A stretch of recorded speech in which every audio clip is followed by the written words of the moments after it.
नमस्कार. कसे काय मजेत ना? सगळेजण मजेत असावे हेच देवाचरणी प्रार्थना आहे.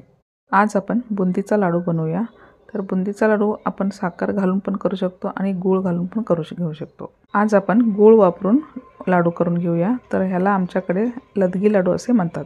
कुठलाही सण असू दे तर प्रत्येक सणाला हा लाडवाचा घरोघरी एंट्री असतेच. तर पहिल्यात आधी आपण गुळाचा पाक तयार करून घेऊया.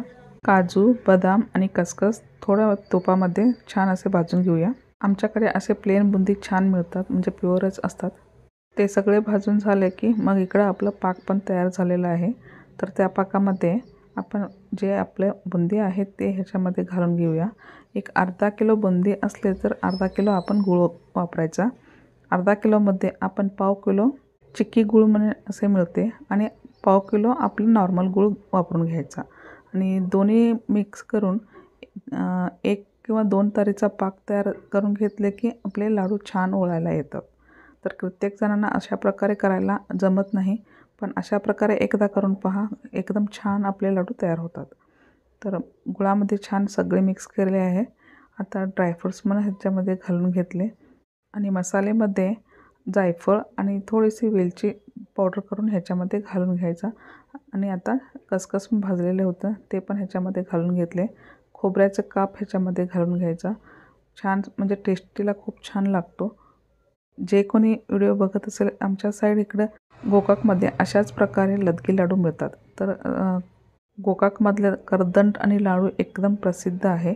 इकडचे ते दोन्ही पण कोणीतरी इकडं आपण ट्राय केले असेल तर एकदा नक्की सांगा. तशाच प्रकारे हा पण चवीला लाडू छान येतात. तर सगळे छान मिक्स करून घेतले आहे. गरम असतानाच हा आपण लाडू वळून घ्यावेत. आपण इकडे बघू शकता एकदम एका हातानेच मी इकडे लाडू वळून घेतले आहे, म्हणजे एवढंच छान आपले लाडू तयार झाले आहेत.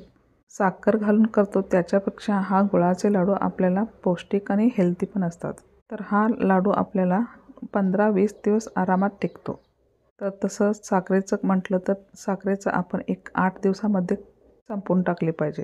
तर त्याच्यापेक्षा असल्या प्रकारे केलेलं बरं ना. तर एकदा नक्की आपण ट्राय करून बघा आणि कसे जमले नक्की सांगा. तर आपण इकडे बघू शकता किती छान आपले लाडू वळायला येत आहेत.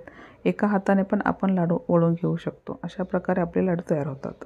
नवीन कोणतरी बघत असेल तर आपल्याला हा रेसिपी आवडला असेल तर चॅनलला लाईक आणि सबस्क्राईब मात्र नक्की करा. आता पुन्हा आपण भेटू पुढच्या रेसिपीमध्ये. तोपर्यंत बाय.